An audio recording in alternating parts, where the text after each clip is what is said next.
Hello guys, আসসালামু আলাইকুম। আশা করি সকলেই ভালো আছেন। আমিও ভালো আছি। আমি চলে আসলাম আমাদের ধানের বই দেখার উদ্দেশ্যে। বাড়ি থেকে রওনা দিয়েছি ধানের বই দেখার জন্য। আপনাদের সাথেও শেয়ার করি যে ধানের বইটা কেমন হয়েছে এবং কিভাবে এত ভালো ধান হলো, সেটা আপনাদের সাথে এই দেশে ধানের বইটা দেখতে পাচ্ছেন, অনেক অনেক ভালো হয়েছে আল্লাহর রহমতে।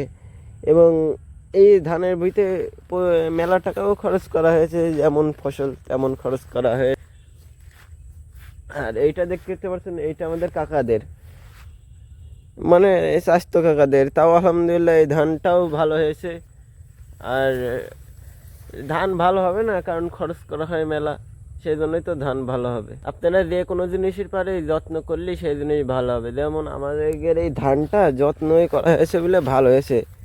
যত্নই রত্ন, বুঝেছেন? মনে রাখবেন, যত্ন করলে রত্ন ভালো হয়।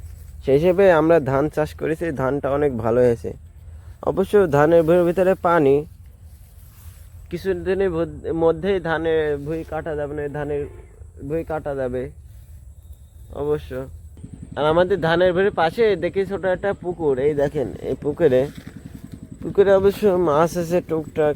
ছোট একটা নালা মতন, বলে পুকুর বলা ভুল হয়ে যাবে, ছোট একটা নালা বলা হবে, কারণ এই নালায় টুকটাক মাছ আছে। যাই হোক, এই নালাটাও আমাদের।